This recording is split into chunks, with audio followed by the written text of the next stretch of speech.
자, 우리 교회 주일학교 아이 중에 아주 똑똑한 아이가 있습니다.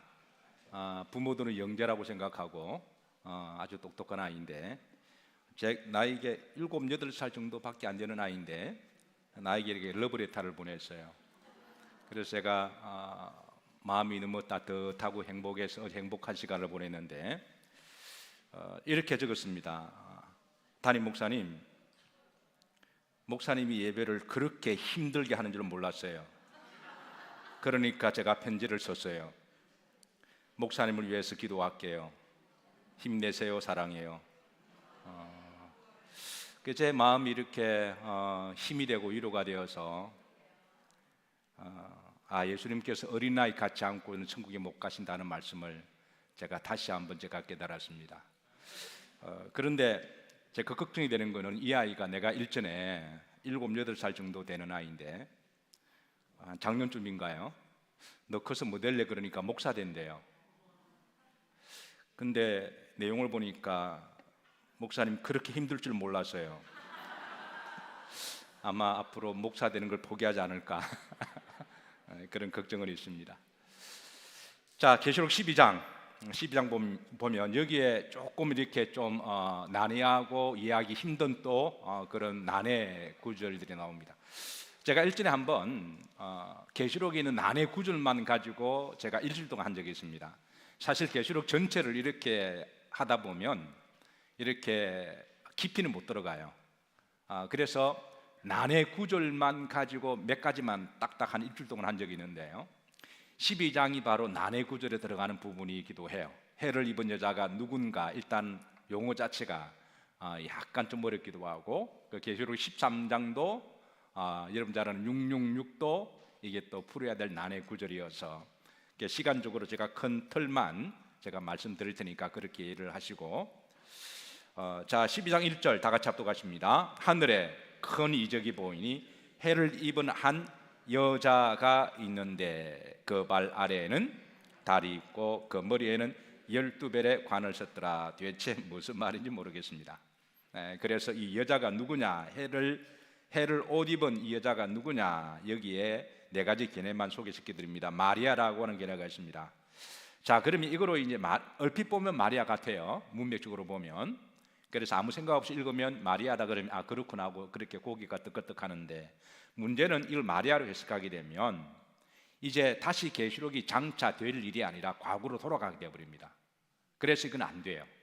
그러나 마리아 같은 이제 그런 속성을 가진 사역이다라고는 해석을 할 수가 있지만, 마리아로 해석하는 것은 이거는 이 여자가 또 철장 권세를 가지고 아이를 낳습니다. 얼핏 보면 철장 권세가 있는 아이가 바로 예수님 같으신데, 그래서 그러나 마리아가 될 수가 없어요. 왜냐하면 계시록은 장차 될 일을 말씀하신 거니까. 두 번째는 여자는 유대 민족과 유대 교회, 로마서 11장 25절에 보면 마지막 때 가면 유대인들이 돌아올 것이다 라는 예언적인 말씀이 있습니다. 그래서 그걸 근거로 해서 유대 민족과 유대교라는 개념가 있는데, 또 세 번째 개념은 구약교회라고 하는 개념가 있습니다. 근데 이제 유대교와 유대교회는 안 되는 거는 유대인들은 대부분이 지금도 예수님을 메시아로 인정하지 않습니다. 근데 계시록 전체가 다 예수님을 고백하는 내용이잖아요. 그러니까 유대교도 될 수가 없고, 구약교회라는 개념도 다시 돌아가기 때문에 이 개념도 설득력이 없습니다. 계시록을 잘 모르면 이상한 개념들이 많이 나와요. 계시록은 전체 통으로 이해를 하지 않으면 계시록은 한 맥이 잡히지 않는 게 또 그런 좀 어려운 부분이 있습니다. 자, 그럼 네 번째, 이거는 마지막 시대에 활동할 하나님의 교회라고 보는 게 맞습니다. 교회라고 보는 게 맞습니다. 자, 그리고 여기 여자라고 하는 것은 교회가 바로 여성 명사이기 때문에 그렇습니다. 교회가 신부, 여성 명사죠. 교회가 그리스도의 신부죠. 신랑은 남성 명사. 그래서 문법적으로 에클레시아라는 말은, 교회라는 말은 여성 명사이기 때문에 이제 여자로 그렇게 비유하고 있습니다. 자, 해는 그리스도를 상징하죠. 해를 옷 입은 한 여자, 그러니까 그리스도로 충만한 교회. 교회 중에도 이제 막 섞이는 교회도 많습니다. 인본주의나 세상 사상들이나. 그래서 교회에서 이렇게 복음 외에도 다른 걸 자꾸 전하거나 이렇게 하는 교회들이 의외로 많이 있습니다. 그러나 마지막 시대에 주님의 교회는 교회로 오직 예수님, 오직 교회로 충만한, 교회로 옷 입은 교회. 자, 발 아래 달이 있다고 하는 것은 달은 견고성, 영원성을 이야기합니다. 시편 89편 37절에 보시면 자, 달같이 영원히 견고하게 되리라 그랬습니다. 이 말은 이제 교회의 견고성을 이야기를 하죠. 역사적으로 교회를 핍박하고 없애려고 했던 여러 시도들이 많이 있었는데요. 특별히 이제 뭐 공산주의나 나치주의자들이 얼마나 교회를 핍박했나요?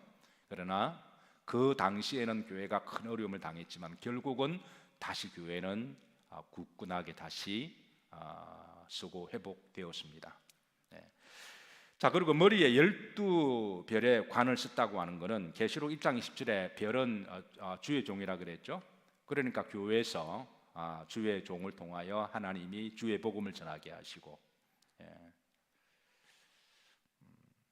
따라서 종합적으로 말하면 이 해를 입은 여자는 마지막 시대에 활동할 주님의 교회로서 오직 예수님 옷으로 무장을 하고 교회의 완전성, 견고성을 가지며 주의 종들이 사도권을 가지고 이제 마지막 계시에 활동하는 교회를 말하고 있습니다. 저는 그 가운데 우리 영일교회도 포함되기를 기도하고 축복합니다. 자, 2절입니다. 합독합니다. 이 여자가 아이를 베어 해산하게 되며, 그렇습니다. 아이를 베어 해산하게 되며, 해산의 고통을 이야기합니다. 자, 실제로 여러분, 한 사람이 주님을 영접하고 구원하는 것은 영적으로 엄청난 일입니다. 영적으로 한 영혼이 주님을 영접하고 거듭나는 것을 우리가 그 본 어겐이라는 말을 쓰잖아요. 이거는 해산의 고통과 같습니다. 그들을 양육시키고 변화시키고 그리고 그리스도의 장성한 분량까지 자라게 하는 데는 여러분, 우리가 세상에 속해 살다가 마귀의 어둠의 자녀였다가 그런 사람이 예수님을 믿고 하나님의 자녀가 되는 것 자체가 저는 기적이라고 믿습니다. 이건 엄청난 영적인 사건입니다. 그래서 우리가 본어긴한다 그러죠. 그리고 그렇게 영적으로 거듭나더라도 아직 습성은 옛 습성이 남아 있어서 그들을 양육하고 훈련시키고 그리스도의 군사까지 자르려면 한 몇 년 걸릴까요? 어떠세요, 여러분? 주님을 영접하고 본어긴 했습니다. 그리스도의 장성한 분량까지 자라는 한 몇 년 걸릴까요? 물론 사람마다 다 다릅니다. 이 모든 과정이 마치 해산의 고통과 같다라는 거예요. 그래서 사도 바울은 갈라디아 4장 19절에 보면 내가 너를 위하여 해산하는 수고를 한다라고 이야기합니다. 즉 교회가 해야 될 일은 예수님을 믿지 않는 사람들을 본은행하게 만들어서 하나님의 자녀로 태어나게 만드는 거잖아요. 우리끼리만 잘 믿으면 돼요.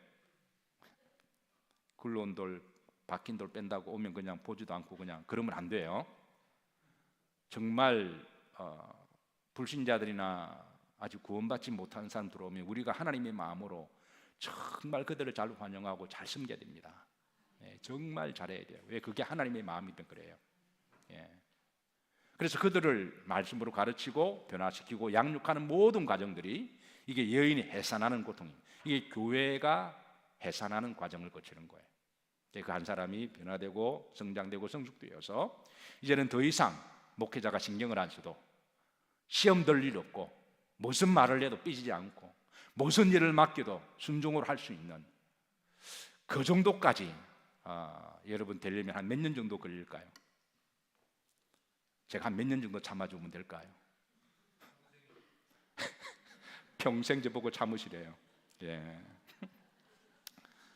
작은 자는 작은 자의 상이 있을 것이고 큰 자는 큰 자의 상이 있을 것이다. 자, 3절입니다. 자, 어쨌든 여기에 이제 해산하는 고통을 여인이 하고 있음을 말씀해 주시고 3절 합독합니다. 하늘에 또 다른 이적이 보입니다. 자, 그러는 사이에 하늘에 또 다른 이적이 있습니다. 자, 영적으로 한 큰 붉은 용이 있어 머리가 7이요 뿔이 10이라 그 여러 머리에 7 왕관이 있는데 한 큰 붉은 용은 사탄을 이야기합니다. 다음 7절에 가면 이 실제를 다 드러냅니다. 7은 완전수를 이야기하죠. 머리는 지성입니다. 뿔은 권세를 이야기하죠. 왕관은 승리를 말합니다. 그러니까 사탄은 영적으로 파워도 완전하고 머리도 좋고 간교하고 그리고 싸워서 이긴 경험도 있고 물론 이제 나중에 예수님과 싸워서는 져지만 그러나 이 사탄의 권세에 대해서 이야기를 해주고 있습니다. 12장 44도 갑니다. 그 꼬리가 하늘의 별 3분의 1을 끌어다가 땅에 던지더라. 별은 우리가 이제 오늘 새벽에 이야기했지만 대접 재앙 가운데 하늘의 별들이 떨어지고 그런 재앙일 수도 있지만 영적으로 보면 별은 주의 종이라 그랬잖아요. 그러니까 마지막 때에 이런 적그리스도 미혹의 영이나 세상의 영이 미혹되어서 타락한 주의 종들이 많이 나올 거라는 거예요. 좀 잊을만 하면 어느 목사가 뭐 어떤 짓을 했더라, 어느 목사가 어떤 뭐 여자 문제, 돈 문제 이런 것들이 잊을만 하면 툭툭 터져요. 잊을만 하면 이단들이 나오고, 이단들은 대어놓고 거짓 선지자들이죠. 그런데 주의 종들 가운데도 세속화되고 정길치 못하고, 왜냐하면 그 악한 영에 미혹되어서 자신들이 무슨 짓 하는지를 모르고, 그러니까 3분의 1 별들이 땅에 떨어진다고 하는 그만큼 많은 주의 종들도 세속화된 것을 이야기하고 있습니다. 자, 보십시다. 용이 해산하려는 여자 앞에서 그가 해산하면 그 아이를 삼키고자 하니. 여러분, 교회가 이렇게 해산의 고통을 이렇게 해서 이렇게 낳으려고 하는 그 아이가 물론 성도들이기도 합니다. 목사가 하는 일이 그 일이니까. 그러나 여기서 말하는 그 아이는 바로 주의 종을 이야기합니다. 여러분, 정상적인 주의 종은 교회를 통해서 예수님 만납니다. 교회를 통해서 하나님을 알아가죠. 교회에서 예배를 통해서 은혜 받고, 그러니까 교회라고 하는 건 주님의 피로 값주고 세우신 거기 때문에 교회에서 콜링 받고. 여러분, 술집에서 콜링 받을 수 없잖아요. 길거리 가다가 막 그런 건 아니고요. 그런 경우는 간혹 있을 줄 몰라도 일반적으로는 하나님은 하나님의 피로 값주고서 거룩한 성전에서 예배드리다가 기도하다가 성령 체험하고 환상 보고 콜링 받고, 그래서 이런 과정을 통해서 그렇게 해서 하나님 주의 종으로 세워나가시는 거예요. 여자가 낳은 아이, 해산을 낳은 아이, 그 아이를 사탄이 삼키려고 그렇게 공격하는 모습을 보입니다. 그러니까 결국 그 사탄의 주된 공격 대상도 교회고요, 교회 안에 주의 종들입니다. 저는 옛날에 콜링 받고 목사만 되면 다 끝난 줄 알았어요. 주님 오시려면 내가 목사 되고 난 다음에 오셨으면 그렇게 기도했습니다. 근데 목사가 되고 나니까 이건 또 다른 전쟁이 있는 거예요. 야, 이건 이전보다 이거는 더 큰, 이거는 영적인 그런 과제 앞에서 내가 미리 이걸 좀 알았더라면. 자, 5절입니다. 합독합니다. 여자가 아들을 낳으니 이는 장차 철장으로 만국을 다스릴 남자라. 이는 마지막 시대에 활동할 두 정인의 사역을 이야기하고 있습니다. 하나님이 일할 수 있는 권세를 준다라는 거예요. 그 권세가 뭐냐면 세상 일이 힘이나 능력이 아니라 말씀의 권세, 성령의 권세, 예배와 그리고 교회 간 이런 것들로 하나님이 주셔서 그 힘으로 하게 하시고, 또 그렇게 하면 정말 하나님의 말씀을 꿀처럼 달리 여기고 귀히 여기는 육의 영에 속한, 땅이 아니라 영에 속한 성도들을 동력자로 붙여주셔서 함께 하게 하신다라는 거예요. 목회는 절대 혼자 못합니다. 이런 일이 함께 하는 게 바로 목회라는 것이죠. 어쨌든 하나님이 이제 그 주시고, 자, 그 아이를 하나님 앞과 그 보좌 앞으로 올려가더라 그랬습니다. 이제 계시록 12장에는 두 정이 이제 사이 끝나면 이제 한 올라가는 것을 다시 반복적인 중복 계시를 말씀하시고, 6절입니다. 합독합니다. 그 여자가 광야로 뭐하며 도망하며. 그러니까 적그리스도이나 적그리스도가 이제 이 두 정인과 같은 주의 종들을 핍박하면 어디로 도망간다고요? 광야 밑줄을 쫓은 것이. 이 광야가 어디냐? 세대 주자들 이걸 갖다가 이제 페트라라고 말을 해요. 뭐 지멋대로 써갑니다. 뭐 페트라 말 들어보셨죠? 광야로 도망가면, 어떤 사람은 계룡산이라도 말을 해요. 계룡산이라고 또 이야기하고. 광야는 지금으로 보면, 이 후림지로 보면 후림질에 하나님께서 예비하신 곳, 예비처라고 보면 됩니다. 정확히 어디냐 모릅니다. 그러나 현재까지는 보면 여러분 이곳을 교회라고 보시면 돼요. 이거는 현재까지는 교회로 보시면 됩니다. 자, 거기 1261도 나오죠, 그죠? 그를 뭐 하기 위하여? 양육하기 위하여. 12장 7절입니다. 합독합니다. 하늘의 전쟁이 있으니 미가엘과 그의 사자들이 용과 더불어 싸우세. 용과 그의 사자들 싸우나. 여기에 천사장 미가엘이 나옵니다.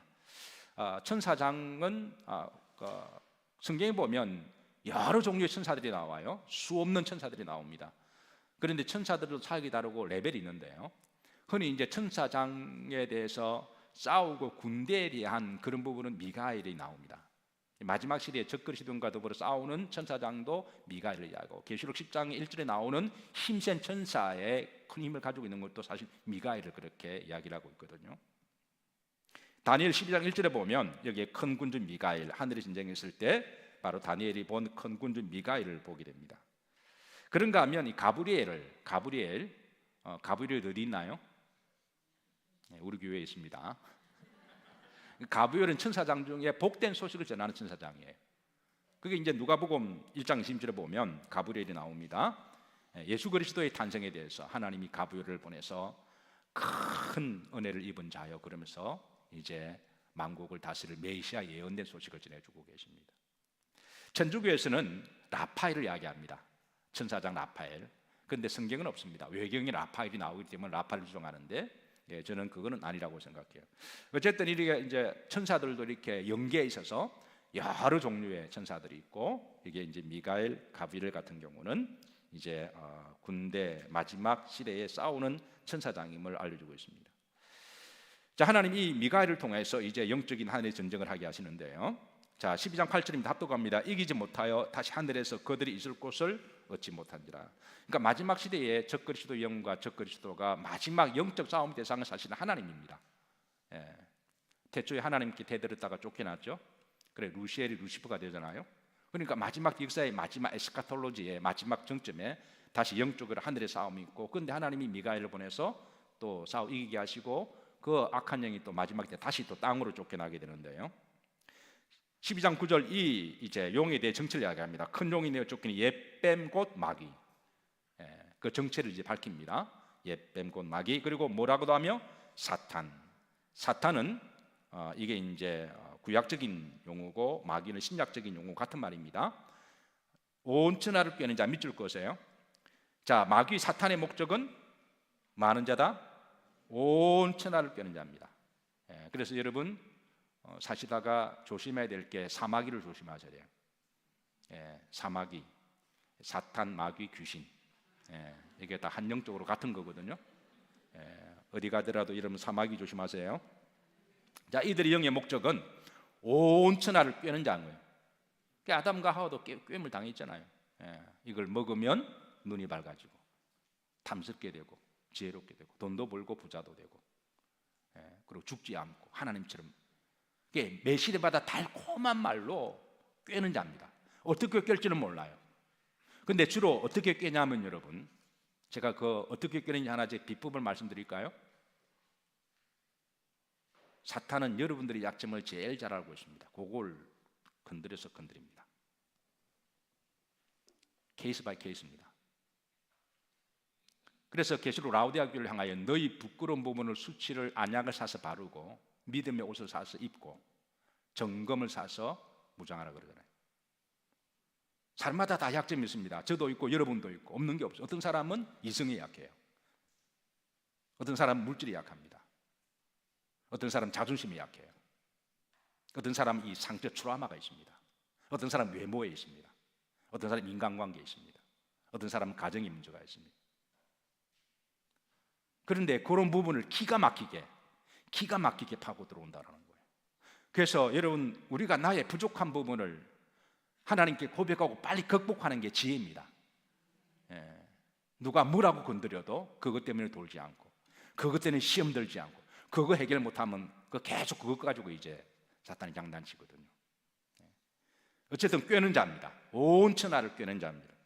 그리고 많은 사람이 여기에 이게 꿰임을 당해서 넘어가고 있습니다. 그 활동 영역은 어디라고 그랬나요? 땅입니다. 땅입니다. 사탄이 어른들만 꿰는 게 아닙니다. 아이들도 깹니다. 청년들만 꿰는 게 아니라 이제 건강한 사람만 아니라 병든 사람도 깹니다. 세상 사람들만 끄는 게 아니라 심지어 교회 안에 와서도 성도들도 할 수만 있으면 미혹하리라 그랬습니다. 그래서 여러분, 우리가 기도할 때 막연하게 기도하는 것보다도 때로는 구체적으로 기도할 때 하나님, 내가 이런 부분에 약한 부분이 있습니다. 내가 이런 부분에 내가 또 넘어졌습니다. 꼭 언젠간 해결해야 되잖아요. 그래서 우리가 그런 부분을 미리 기도하시고 잘 승리하시기를 주의 이름으로 축복합니다.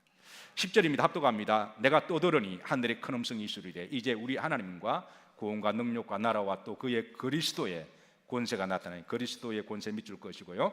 우리 형제들을 참소하던 자, 이게 사탄이라는 말은 구약의 말로 참소라는 말입니다. 이게 참소하는 말은 이제 밤낮 참소하던 자, 밤낮 참소는 부정적으로 말하고 불평, 원망하는 거 이야기하는 거죠, 그죠? 그러니까 누구를 이야기할 때 좋게 말하지 않는 사람 조심하세요. 그분은 여러분도 좋게 말 안 할 겁니다. 누구에 대해서 부정적으로 말하는 사람, 여러분에 대해서도 부정적으로 말할 거예요. 원망하는 사람. 하나님이 구약에 보면 이스라엘 백성들이 원망과 불평을 하도 하니까 네가 말한 대로 내 귀에 들린 대로 그대로 민수기 14장에 나오잖아요. 네가 말한 대로 내가 하게 하리라. 내 귀에 들린 대로 내가 되게 하리라. 그래서 우리 그리스도인들이 말도 믿음으로 잘해야 돼요. 왜냐하면 사탄의 속성이 참소하는 자거든요. 밤낮 참소하는 자. 계시록에 보면 개구리 영이라 그랬거든요. 계시록 17장에 보면 개굴 하는 게 바로 이제 이게 참소하는 것이죠. 자, 11절입니다. 합독합니다. 또 우리 형제들이 어린 양의 피와 자기들이 증언하는 말씀으로서 그를 이겼다. 그를 이겼다. 동그라미 꺼서 이기는 비결을 두 가지입니다. 앞에 어린 양의 피 그리고 말씀. 우리가 허물과 저가실 때마다 예수님의 보혈로 우리가 그때마다 회개하고 그 부분 우리가 용서받고 다시는 그런 일이 재생되지 않도록 우리가 다시 강화시키는 게 복입니다. 다시는 그런 일이 일어나지 않도록 하나님 이제 나에게 좀 더 믿음 주시고 지혜를 주시고, 그 다음에 하나님의 말씀으로 분별해야죠. 우리가 세상을 뭐로 분별할까요? 이겼으니 무엇으로? 어린 양의 보혈과 말씀으로. 12절입니다. 합독합니다. 그러므로 하늘과 그 가운데 가는 자들을 즐거워하라. 그러나 땅과 바다는 화 있을진저 이는 마귀가 자기 때가 얼마 남지 않은 줄 알므로, 그래서 얼마 남지 않으므로 크게 분내어 너희에게 내려갔습니다. 너희에게 이 땅 내려와서. 그러니까 우리들은 다 마귀의 사실 타겟입니다. 기가 막히게 온 천하를 꿰는 자입니다. 자기 때는 후 3년 반을 이야기합니다. 달로 말하면 42달 그리고 1260일입니다. 13절 합독합니다. 용이 자기 땅으로 내어 쫓긴 것을 보고 남자를 낳은 여자를 많은지라 박해하는지라. 주된 박해 대상은 사실은 여러분 교회가 목사가 넘어지면 그 교회 무너집니다. 목사가 타락하면 교인도 타락해요. 저는 어느 교회 목사가 이성적으로 문제가 있는데 그 교인들이 그 목사를 용이라고 저는 이해가 안 돼요. 보통 저는 목회자가 그래도 가지는 개편이어서 목사 편을 좀 드는 편인데 목사도 사람이니까 이해하잖아요. 그런데 어떻게 그런 목사를 그 교회 성도들이 용인하고 그걸 함께 가는 것, 그 성도들 내가 볼 때 문제라는 거예요. 자, 14절입니다. 그 여자가 큰 독수리 두 날개를 받아 광야 자기 곳으로 날아가. 큰 독수리 두 날개는 성령을 상징합니다. 그러니까 하나님이 교회를 광야 예비처에 하나님이 어떤 식으로든 지키시고 보호하신다는 거예요. 구체적으로는 알 수는 없지만 어쨌든 광야 자기고 예비처로서 그 뱀의 낫을 피하여 사탄을 피하여 한때 두때 반때, 히브리인들의 계산은 한때 더하기 두때입니다. 또 반때 이러면 3년 반이래요. 우리로 계산하면 한때 두때 반하면 2년 반 되잖아요. 근데 계산 방식이 좀 달라요. 3년 반 동안. 그러니까 마지막 시대에 적그리스도 활동할 때도 하나님이 어떤 식으로든 성령을 통하여 지키시고 보호하신다라는 거예요. 그러니까 우리는 믿음으로 살면 돼요. 자, 12장 15절입니다. 합독합니다. 여자의 귀에서 뱀이 그 입으로 물을 강같이 토하여 여자를 물에 떠내려가게 하려 하되. 물은 구약의 히브리인들의 개념 보면 사상을 말합니다. 어떤 사상, 이념. 그러니까 마지막 시대에 뱀이 토했던 사상, 이념, 그런 사상들이 오늘 얼마나 많은 뉴에이지나 아니면 진화론, 포스트 모더니즘, 요가, 그런 부분들 가운데 그런 사상들이 있다라는 거예요. 요가가 다 나쁜 거는 아니에요. 제가 미국 처음 94년도 유학 갔을 때요, 미국에 한참 요가 열풍이 일었습니다.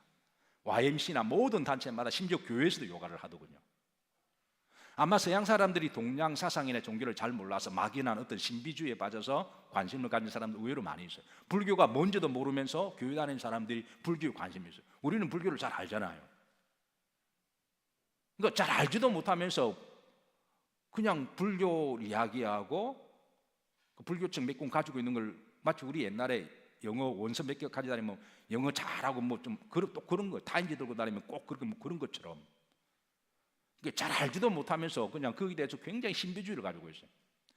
요가도 그렇더라고요. 심지어 교회에서도 교인들에게 운동한다고 요가 가르치고, 요가가 다 나쁜 건 아닙니다. 운동은 좋죠, 그죠? 몸을 유들유들하게. 그런데 요가의 끝이지면은 내 속에 신이 있어서 나를 신격화시키는 거잖아요. 예. 요가 인사 중에 어떤 요소가 있죠? 지난번에 어디에 갔던 목사 나보고 나마스테 그러길래 이 친구가 지금 요가 인사할 때 나마스테 인사하잖아요, 그죠? 참. 예. 그래서 모든 사상이 다 나쁜 건 아니지만 그 가운데 살짝 끼어 있는 거예요. 진화론도 우리가 부분적으로 인정을 합니다. 모든 부분이 발전하는 곳에 진화가 되니까. 그러나 원숭이가 사람이 되고 사람 위에 하나님이 조상인데 그럼 이게 하나님이 원숭이잖아요. 이런 걸 받아들일 수 없는 그런 사상이 신앙과 연결된 부분이 있다라는 거예요. 그러니까 마지막 시대는 이 사탄이 여러 이념과 사상으로, 때로는 그게 인본주의라는 이름으로, 때로는 민주주의라는 이름, 때로는 뭐 어떤 뭐 진보라는 이름으로, 때로는 뭐 좀 더 난 유토피아라는 사상으로. 공산주의 처음 나왔을 때 얼마나 좋은 사상이었나요? 모두가 다 생산하고 모두가 다 나눠 먹고 모두가 다 평등하고. 70년 지나 보니까 몇 사람만 다 가지돼요? 그러니까 마지막 시대에 이런 사상 이념, 그래서 우리가 여러분 사상 이념도 잘 말씀으로 분별해야 돼요. 자, 12장 6절입니다. 합독합니다. 땅이 여자를 도와 그 입을 벌려 용의 입에서 토한 강물을 삼키니 그랬습니다. 그래서 이 사상과 이런 이념들, 꼭 이단, 뭐 우상숭배 이것뿐만 아니라 어쨌든 온 천하를 꿰는 자니까. 17절입니다. 용이 여자에게 분노하여 돌아가서 그 여자의 남은 자손 곧 하나님의 계명을 지키며 예수님의 정거를 가진 자와 더불어 마려고 싸우려고 그랬습니다. 그러니까 마지막 시대에 영적 전쟁이 일어나고 알려주는 거죠. 자, 그 여자의 남은 자손은 이걸 이제 주의 종들을 이야기하죠. 마지막 시대 활동할 주의 종들. 그리고 이제 그 다음에 곧 하나님의 계명을 지키며 예수님의 증거를 가진 자들과 복수죠. 이거는 이제 정말 믿음 있는 성도들 이야기를 하죠. 우리가 목회도 혼자 못하고 신앙도 혼자 못하지만 그러나 함께 더불어 우리가 힘을 합쳐서 우리가 이제 싸워 나가야 될 부분들입니다. 자, 계시록 13장입니다. 13장에는 그 유명한 두 짐승이 출현합니다. 자, 그 두 짐승이 출현하는데요, 이 계시록 13장에서 말도 많고 탈도 많은 이제 666이라고 하는 또 그 숫자가 나옵니다. 그리고 이 계시록 13장은 또 예수님이 마태복음 25장에서 이미 또 말씀하신 바 다니엘서를 인용하십니다. 다니엘이 말한 것을 보거든 멸망에 가증한 것이 거룩한 곳에 선 것을 보거든 곧 따라서 하신다. 그때가 가까운 줄로 알라. 그때가 가까운 줄 알라 그러면서 다니엘서를 인용하시면서 다니엘 말씀을 하세요. 그래서 계시록 13장은 다니엘서 2장과 7장의 말씀을 알아야 또 13장이 불리기도 한대요. 자, 시간이 없으니까 크게 다니엘서 2장에 보면 이제 큰 검 신상을 봅니다. 다니엘이 환상 중에 큰 검 신상을 봐요. 그래서 이 큰 검 신상이 이렇습니다. 제가 그림을 잘 못 그리지만 여기 이제 큰 검 신상입니다. 그래서 보니까 머리는 뭐다? 검이다. 그리고 2장에서는 이게 검으로 이야기하는데 7장에서는 이게 중복 계시로 말미암아 이걸 이제 짐승으로 사자의 모양이다라고 이렇게 합니다. 그 다음에 보니까 그 다음에는 이제 그 다음에 보니까 여기는 이제 은이다. 은나라가 쓰고 은혜의 모습이 있고, 그 다음 여 보니까 7장에서는 이게 이제 곰으로 비유합니다. 그 다음에 모습을 보니까 여기는 금 다음에 뭐죠? 금은 동입니다. 동이 있고, 그 다음에 짐승은 뭘까요? 표범입니다. 그 다음에 보니까 여기는 형체를 알 수 없다 그랬습니다. 형체를 알 수 없는데 뭐와 같다? 철과 같다. 그런데 철에 10발가락이 있는데 10발가락이 얼마는 흙이고 얼마는 철이다 그랬습니다. 여기에서 한 발가락에서 나오는 게 적그리스도다라고 이야기합니다. 그러니까 하나님은 다니엘을 통하여 전 역사를 주관하고 계심을 알려주고 있습니다. 그래서 이게 그러면 금 같은 나라가 누구냐? 바벨론을 이야기합니다. 당시 바벨론의 나라를 금이라고 이야기했습니다. 역사 인류 가운데 가장 금에 대한 가치와 금에 대해서 활발하게 상업적으로 시작되니까 바벨론 시대입니다. 바벨론입니다. 바벨론의 상징 동물이 사자입니다. 여러분 미국의 상징 동물이 뭐죠? 독수리죠. 마찬가지로 로마의 상징이 독수리잖아요, 그죠? 그래서 옛날 나라에서는 나라마다 이제 상징, 우리나라는 뭐죠? 호랑이잖아요, 그죠? 토끼인가요? 우리나라는 호랑이. 일본은 뭐죠? 일본까지 알 필요는 없고 어쨌든 은은 메데와 파사. 이 두 나라가 원래 메데는 문하고 파사는 힘인데, 이 파사가 메데를 수용함으로 이름을 메데와 파사인데 우리는 페르시아라고 했죠. 우리 역사 속에 페르시아로 배웠죠. 그래서 페르시아는 원래는 두 나라인데, 그래 팔이 두 개잖아요, 그죠? 그래 팔이 두 개인데 페르시아다. 오늘 이 시대에 와서 이 메데와 파사 나라가 이란과 바로 인도, 이 조상들이 바로 이란과 인도고, 바벨론은 이라크죠, 그죠? 이라크죠. 이 이란이 아리안 족속이잖아요. 히틀러가 우리는 아리안 족속이라는 말을 자기 이란 족속이라는 것이죠. 한때 역사에서 세계를 지배했던 그런 후손들의 우수한 민족이라고 히틀러가 아리안족이라는 말할 때 이란 족속이라는 말이죠. 근데 인도와 같이 합친 인도도 옛날에 페르시아 쪽이니까 이때 은 문화가 발전됩니다. 이때 은그릇, 은식기, 은숟가락, 은이 최고로 이렇게 대우를 받던 시절가 바로 이 페르시아 때고, 상징동물은 곰이고요. 그 다음에 이 동은 어떤 나라죠? 헬라제국 이야기입니다. 알렉산더가 이 표범이 날개를 달았다 그랬거든요. 알렉산더가 신속하게 전 세계를 지배하잖아요. 이때는 동 문화가 발전됩니다. 그러니까 동 무기들이 막 나오고요, 동 그릇들이 나오고, 그래서 그 다음에는 동 문화 다음 역사적으로 철이 나오는 거죠. 로마는 철입니다. 동하고 철하고 싸움 누가 이기죠? 철이 이기죠. 그러니까 로마 제국의 세계를 지배하는 거예요. 철 무기, 철 이렇게 방패 가지고. 그리고 이제 나중에 로마가 동로마, 서로마 갈라집니다. 로마가. 그리고 로마의 뿌리들이 지금 유럽이고 막 그렇잖아요. 지금 유럽은 로마의 뿌리들이고. 자, 그래서 이제 요 끝에서부터 적그리스도가 나와요. 여기서 이제 발가락 중에 이게 섞여 있다. 얼마는 흙이고 얼마는 흙이다. 자, 이게 다니엘 2장 7장인데요. 자, 여러분 적그리스도라는 말 많이 들어보셨죠? 적그리스도를 성경에 보면 사람들이 많이 헷갈려합니다. 그 헷갈려하는 이유가 여러 가지 원인 중에 하나가 뭐냐면 적그리스도가 뭔지 모르기 때문에 헷갈려요. 이 적그리스도라는 말은 따라서 하십니다. 안티, 크리스토스. 이제 이 두 단어 합성 단어인데요. 그러니까 이게 이제 우리는 적이라는 말이잖아요, 그죠? 이제 그리스도, 그러니까 그리스도를 사칭하는 것을 여러분 적그리스도로 생각하시죠, 그죠? 근데 이게 안티라는 말이 세 가지 의미가 있습니다. 제가 헬라어 언어를 전공했을 때 저도 그때 알았습니다. 미국에서 유학할 때 제가 전공을 헬라어 이제 그릭 랭귀지를 파싱을 했는데요. 파싱은 이제 언어를 나누어서 원뜻을 찾아내는 거거든요. 이게 말씀 사역을 좀 제대로 하려고 제가 언어를 연구했고, 파싱하면 그 원뜻을 다 찾아내요. 예, 그 합성 단어이기 때문에. 첫째, 이것은 이 안티라는 말은 글자 그대로 against, 이 말은 적대한다라는 말이죠. 적대하고 대적하고 싸우고.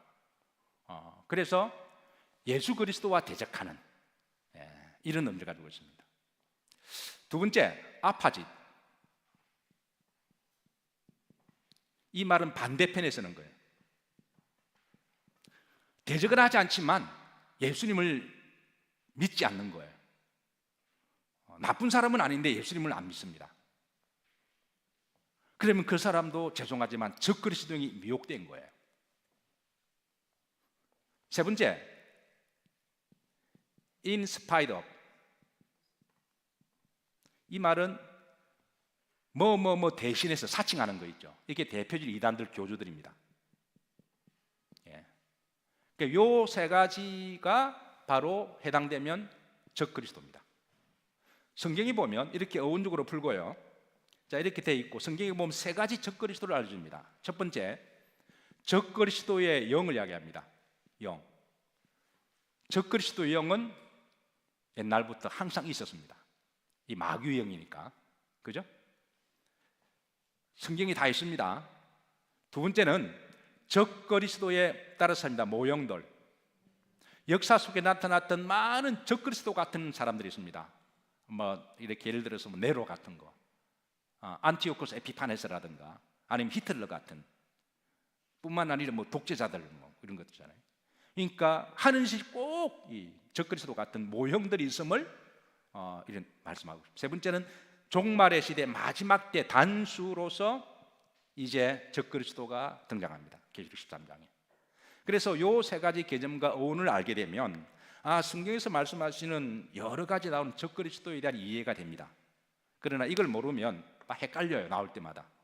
자, 이거를 조금 우리가 조금 정리를 하고 이제 13장으로 우리가 좀 들어갑니다. 이걸 전체 개념을 좀 알고 계셔야 돼요. 자, 13장 1절 다 같이 합독합니다. 내가 보니 바다에서 한 짐승이 나오는데, 바다에서 한 짐승, 뿔이 열이요, 합독합니다. 머리가 7이라 그 뿔에는 10 왕관이 있고 그 머리들에는 신성 모독한 이름들이 있더라. 자, 첫 번째 짐승입니다. 자, 구약에서는 다니엘서 바다는 세상을 의미합니다. 물론 이제 문자적으로 보면 바다일 수도 있고, 그러나 바다는 영적으로 보면 세상을 의미합니다. 그러니까 세상에서 이런 이제 한 적그리스도가 나올 것임을 이야기합니다. 자, 마태복음 24장 15절을 보면 주님께서는 합독합니다. 그러므로 너희가 선지자 다니엘이 말한 바 멸망에 가증한 것이 거룩한 것 쓴 것을 보거든 가르치고 읽는 자는 말진저. 그러니까 여러분, 이 적그리스도를 알려면 다니엘서에 주님이 말씀하신 것은 그걸 알아야 된다는 거예요. 읽는 자는 깨달을 된다는 거예요. 자, 다니엘 7장 25절부터 이렇게 이제 합독합니다. 그가 장차 지극히 높으신 이를 대적하며 지극히 높으신 이의 성도를 괴롭게 할 것이고, 그가 또 때와 법을 고치고자 할 것이며 성도들은 그의 손에 붙임받아 한 때와 두 때와 반 때를 지내리라. 한 때, 두 때, 반 때는 많이 들어보셨죠, 그죠? 계시록에 나오는 3년 반을 이야기합니다. 그러니까 그가 단수입니다. 이게 70일을 지금 마지막 시대의 70일의 예언입니다. 여기 보면 이 적그리스도 하는 일이 하나님을 대적한다. 두 번째, 성도를 괴롭게 한다. 세 번째, 하나님의 법을 지멋대로 변개하고 고친다. 그리고 그들의 활동 기간은 3년 반이다. 그래 계시록에 주신 말씀과 지금 맥을 같이 하는 거예요. 그래 예수님께서 마지막 때 다니엘서 통하여 이제 읽는 자는 깨달을진저라고 말씀하고 있습니다. 사실 이 다니엘서 7장만 가지고도 70일을 풀이하는데 한 몇 시간 걸리기는 해요. 자, 7장 9절 21절을 보면 다 같이 합독합니다. 그가 장차 많은 사람과 더불어 한 일해 동안 언약을 굳게 정한, 한 일에는 7년을 이야기합니다. 일해가 7일이가 하루가 1년으로 계산한 그 계산법이 있거든요. 어쨌든 7년 동안 언약을 굳게 맺겠고, 그가 그 일의 절반의 제사와 예물을 금지할 것이고 또 포악하여 가정한 것이 날개를 의지하였을 것이며 또 이미 정한 종말까지 진노가 황폐하게 하는 자에게 쏟아지리라 하였느니라. 마지막 시대에 이제 예언을 말씀하고 있습니다. 자, 계시록 13장 2절로 다시 돌아오면 내가 본 짐승은 목과 비슷하고 표범, 그 발은 목과 같고 곰, 여기에 뭐 입 같다 사자. 나오는 짐승이 나왔죠. 다니엘서에 표범, 곰, 사자. 그 다음에 용이 자기 능력과 보좌와 큰 권세를 그에게 주었더라. 용은 사탄을 이야기하죠. 그는 적그리스도를 이야기하죠. 그러니까 마지막 시대 그 바벨론, 페르시아, 헬라 다시 환생한다는 말이 아닙니다. 역사 속에 나타났던 그런 이제 영적인 속성이 마지막 시대 적그리스도에게 그렇게 일어난다라는 거예요. 이게 구약의 언어를 통해서 마지막 시대 계시를 지금 설명하고 있는 거예요. 그래서 구약을 모르면 계시록은 절대 열리지 않습니다. 자, 다니엘서 7장 3절, 사실 다 넘어갑니다. 이게 제가 시간이 없기 때문에 다 설명했고, 이 그림 보면 돼요. 여러분은 교재 보시면 교재에 48페이지에 있습니다. 이 교재는 그림이 좀 잘 인쇄된 거기 때문에 저 그림과는 차원이 다른 그림이지만 어쨌든 참고로 그렇게 하세요. 자, 계시록 13장 3절입니다. 13장, 그의 머리 하나가 상하에 죽게 된 것 같으니 그가 죽게 되었던 상처가 나으며 온 땅에 놀랍게 여기 짐승을 따르고. 그러니까 이게 잠시 권세가 꺾이지만 회복된다라는 거예요. 자, 4절입니다. 합독합니다. 용이 짐승의 권세를 주므로 용에 경배하며 짐승 경배하려되 누가 이 짐승과 같으냐 누가 능 이와 더불어 싸우리야 하더라. 5절입니다. 합독합니다. 또 짐승이 과장되고 신성모독을 말하는 입을 받고 또 42달 동안 일할 권세를 받으니라. 그러니까 이제 마지막 적그리스도의 활동기간은 1260일 42달입니다. 후 3년 반입니다. 이거는 꼭 기간을 말하기보다는 저는 이제 상징적으로 활동할 시간이라고 저는 그렇게 봐요. 6절입니다. 합독합니다. 짐승이 입을 벌려 하나님을 향하여 뭐하되 비방하되 그의 이름과 그의 장막과 하늘에 사는 자들을 뭐하더라 비방하더라. 어게인스트 그리스도잖아요. 적대하고 비방하고 대적하고 대놓고. 7절입니다. 합독합니다. 또 권세를 받아 성도들 싸워 이기게 되고 각 족속과 백성과 방과 나라를 다스리는 권세를 받으니. 그러니까 마지막 이 적그리 활동할 때 그 권세 하나님 잠시 허용하십니다. 바벨론이 유다를 멸망시킬 때 하나님 바벨론 막대기로 서신 거거든요.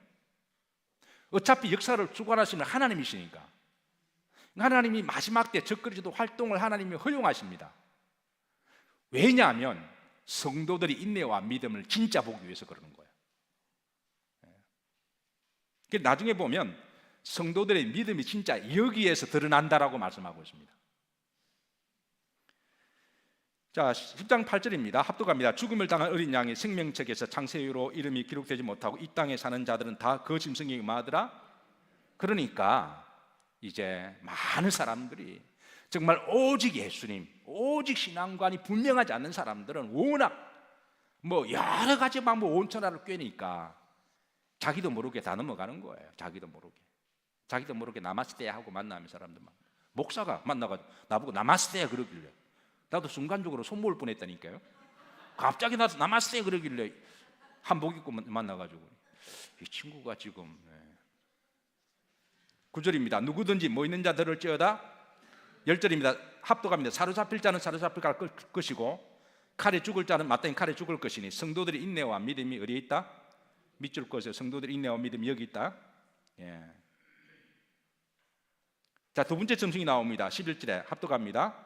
내가 보매 또 다른 짐승이 땅에 올라오니 어린 양같이 두 뿔이 있고 용처럼 말을 하더라. 이게 거짓 선지자입니다. 어린 양같이. 그러니까 적그리스도를 적극적으로 돕는 거짓 선지자들, 이단의 교주들, 또 이런 또 어린 양처럼 자기를 광명한 천사로 무장을 하고 두 뿔은 권세를 말하죠. 용처럼 말을 하더라. 12절입니다. 합독합니다. 그가 먼저 나온 짐승의 모든 권세를 그 앞에 행하고 땅에 사는 자들을 처음 짐승에 경배하게 하니 곧 죽게 되었던 상처가 나은지라 큰 이적을 행하되. 그러니까 거짓 신자들도 기적을 행한다는 거예요. 여러분 기적만 보고 쫓아가면 안 됩니다. 그러면 나도 무당 쫓아가요. 이적을 행하니까 사람들이 혹하는 거죠. 사람들 앞에서 불이 하늘부터 땅에 내려오게 하고 그러니까 사람이 눈이 뒤집어지는 거죠. 14절 합독합니다. 짐승 앞에서 받은 바 이적을 행함으로 그러나 그 거짓 신자가 행하는 이적은 악한 사마귀한테 받은 거예요. 근데 우리 믿는 사람들이 받은 기적은 모든 역사는 하나님이 주시는 거잖아요. 자, 그래서 미혹하여 동그라미 것이죠. 미혹하여 땅에 거하는 자들 다 미혹당합니다. 이러면 자, 그래 칼에 상하였다가 살아나는 짐승을 위하여 뭘 만들라? 우상을. 적 그리스도가 이제 우상 받기로 나죠. 마태복음 24장 24절입니다. 합독합니다. 거짓 그리스도들과 거짓 선지자들 일어나 큰 표적과 기사를 보여 할 수만 있으면 택하신 자들도 말이라. 그러니까 택하신 자도 미혹한다 그랬잖아요. 그러니까 여러분과 저도 조심해야 돼요. 그래서 사도 바울이 빌립보서 2장 12절에 너희 구원을 항상 두렵고 떨림으로 이루어 가라 그러잖아요. 실존론적인 종말을 이야기합니다.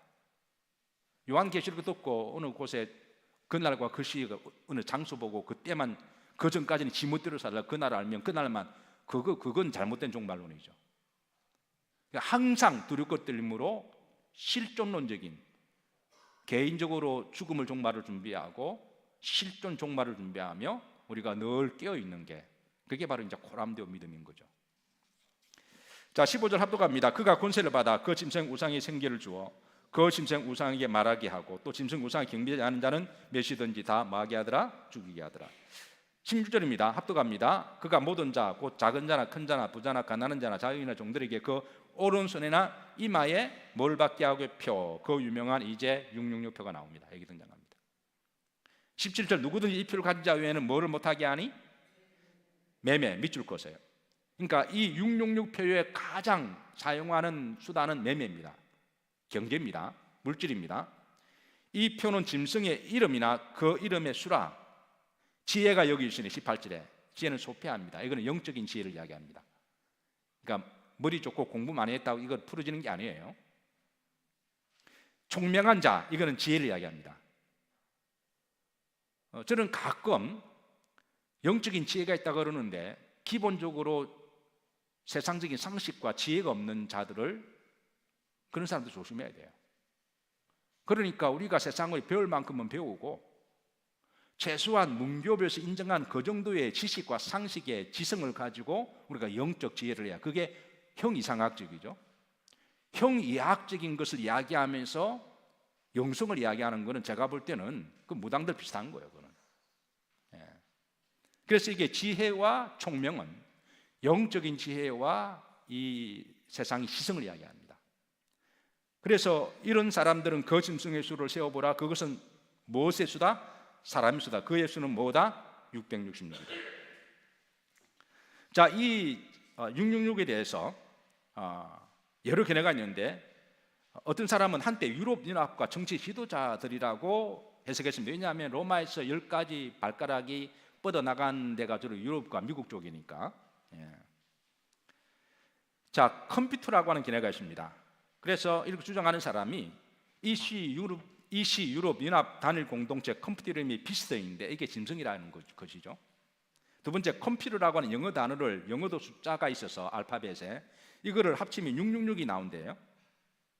여러분 별지에 다 있습니다. 별지 여러분 좀 참조하시면 돼요. 세 번째는 바코드를 풀면 666이 나온다고 주장합니다. 자, 이게 이제 컴퓨터가 666이 아닌 이유를 제가 말씀드립니다. 첫 번째는 컴퓨터 알파벳의 6의 배수의 조작은 억제에 불과합니다. 왜냐하면 이게 알파벳 배수에 만약 1을 대입시키면 이게 111이 나오거든요. 6을 대입시키면 666이 나옵니다.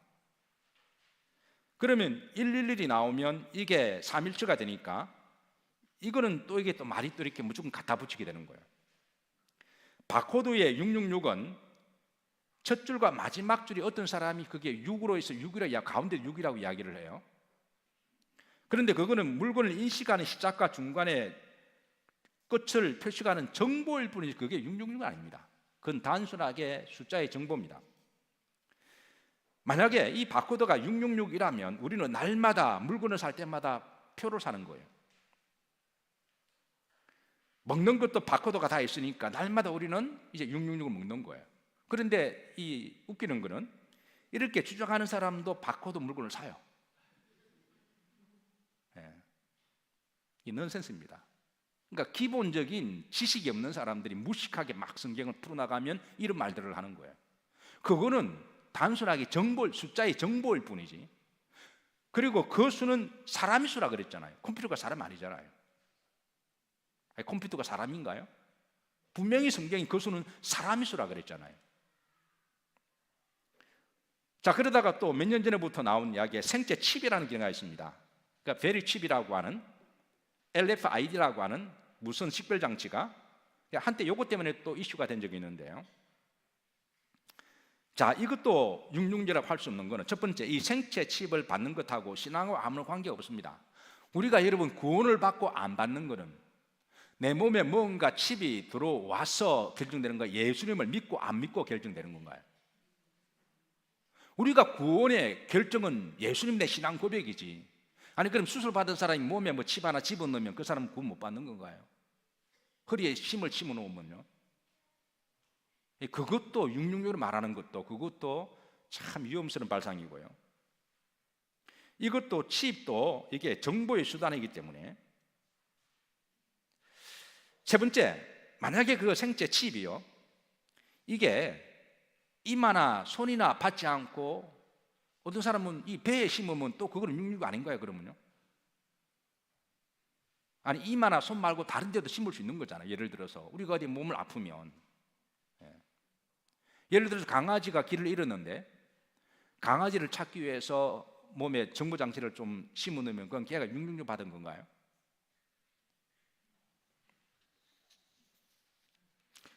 이 666에 대해서 가톨릭의 교황이라고 하는 견해가 있습니다. 이 견해는 중세시대 때 종교개혁자들이 한결같이 이야기한 겁니다. 교황을 적그리스도로 봤는데요, 저는 부분적으로 역사적으로 동의하는 것은 가톨릭의 그 종교를 알면 꼭 하는 짓 적그리스도 하는 짓과 비슷하게 하긴 했어요. 그래서 적그리스도의 모형들이라고 보시면 됩니다.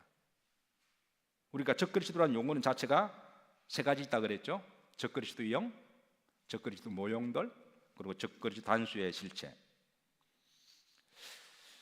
게마트리아 방식이 있습니다. 게마트리아 방식, 히브리인들이 숫자를 통해서 이렇게 이제 영적 언어를 전달하는 건데요. 예를 들어서 마태복음 1장 보면 아브라함과 다윗의 예수 그리스도 계보라 14대로 끊잖아요. 그죠? 그 14대가 다 다윗의 이름이 나온 거거든요. 그게 4, 6, 4가 이게 이제 그 다윗 그 숫자인데요. 이제 그 다윗이라는 이름이 재밌습니다. 이게 다비드잖아요. 다 이게 4입니다. 히브리. 이게 6이고 이거 4요. 합치면 14가 나와요. 그래서 이런 숫자 방식을 통해서 마태가 예수 그리스도를 전할 때에 14대로 끊는 거예요. 그래서 이 숫자를 통해서 또 이제 적그리스도를 풀고, 그래서 어떤 사람은 그걸 풀었더니 네로가 숫자가 나오기도 하고 가이사르라는 말이 나오기도 합니다. 근데 그것도 저는 좀 조심해야 될 것 같기도 해요. 자, 이게 적그리스도의 종류, 적그리스도의 영이 있습니다. 이렇게 페이지 보시면, 자, 적그리스도의 종류 이것만 하고 좀 마치도록 하죠.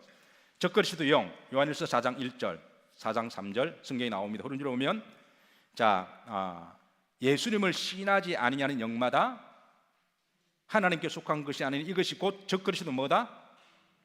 적그리스도. 그러니까 세 종류의 적그리스도의 종류가 있습니다. 적그리스도 영이 있습니다.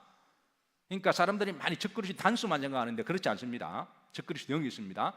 적그리스도 영은 옛날부터 계속 온 천하를 꿰는 자니까 적그리스도 영의 주인은 마귀잖아요. 그러니까 이제 계속 그 영적으로 매 시대마다 활동했고, 적그리스도 모형들이 있습니다. 마태복음 24장 5절에 보면 많은 사람이 내 이름으로 왔어. 많은 사람이 내 이름으로 와서. 요한일서 2장 18절에 보면 중반절에 지금도 많은 적그리스도가 일어났으니, 많은 적그리스도가 일어났다 그러면 지금도 많은 적그리스도가 일어났다는 거예요. 역사적으로 보면 예수님을 부인하지 않으면 매매표를 받지 못하던 시대가 있었습니다. 대표적으로 로마의 황제 AD 3세기 때 데키우스 황제인데요, 이 사람 극심한 우상 숭배자였고 기독교인들을 극심하게 핍박하던 때인데, 그 목적은 기독교인들이 숭배하는 그 숭배를 로마 황제에게 숭배하기 위함인 목적이었습니다. 그래서 당시 로마의 황제나 신전에서 절을 하고 제사를 지내면 정명서를 발표했는데 이 정명서를 레벨루스라고 하는 정명입니다. 이 표를 받지 못하면 매매를 못했고요. 이 표를 받지 못하면 로마의 이 공적인 업무를 할 수 없고 사업이나 모든 관성의 일을 할 수가 없었습니다. 바로 그 이 레벨리오스 정표가 바로 역사적으로 남아있는 자료가 이겁니다. 라틴어로 적혀 있습니다. 다 같이 한번 읽어보십니다. 시작. 그 올리지 말지. 올려주네. 올려주세요. 우리 교회 교역자들은 워낙 사람이 착해서 이게 실제로 역사에 일어났던 일입니다. 그러니까 이런 일들이 마지막도 일어날 수 있는 거고 적그리스도 모형들이 있다는 것을 우리가 알 수가 있는데 한번 읽어보죠. 시작. 우리는 과거로부터 지금까지 신들에게 제사를 바쳐 왔습니다. 그리고 이제 본인은 절차를 따라 관제를 붓고 제사를 드렸으며 신령한 예물을 맛보았습니다. 따라서 저는 저희들을 위해 이 정서에 서명해 주실 걸 요청합니다. 서명 우리 아울리오스 세레니우스 아울리오스 헤르마스는 그대들이 제사를 바치는 것을 보았노라. 헤르마스 본인이 서명하다. 이렇게 하면서 이게 바로 이거 없으면 매매 못합니다. 그래서 이런 극심한 핍박 가운데 끝까지 믿음을 지킨 자들 그 당시는 고백자, 콘페스라고 불렀습니다. 그러나 이런 핍박을 견디지 못하고 제사를 드리거나 황제 숭배하는 이들은 기독교 공동체에서는 그들을 향하여 변절자, 배교자라고 불렀습니다. 이게 실제로 역사에 있었던 사건입니다. 그러니까 얼마든지 이런 일이 마지막 시대에 일어날 수가 있다는 거예요. 자, 마지막 종말에 나타나는 적그리스도의 개인 단수, 계시록 10장 8절에 있습니다. 자, 이거는 이제 그래서 우리가 적그리스도 그러면 하나만 생각하지 마시고 그 세 종류가 있다는 것을 기억하시고, 그래서 지혜와 총명이 여기 있으니 그 수를 헤아려 보라. 그 수는 사람의 수라. 성도들의 인내와 믿음이 여기 있는데 사로잡힐 자는 사로잡힐 것이고 죽을 자는 죽고 끌려갈 자는 끌려가리니 그러나 끝까지 믿음을 지킨 자는 승리하리라. 성도들의 인내와 믿음이 여기 있노라. 주께서 마태복음 24장에 종말의 장을 말씀하시면서 마지막 이런 말씀합니다. 내가 너희에게 말했노라. 귀 있는 자는 깨달을지니라. 저도 목사로서 여러분들에게 말을 13장까지는 다 전했습니다. 그리고 이제 여러분들이 그 말씀을 받아서 이제 여러분들이 믿음으로 잘 분별하시고 여러분의 믿음을 지킬 때입니다.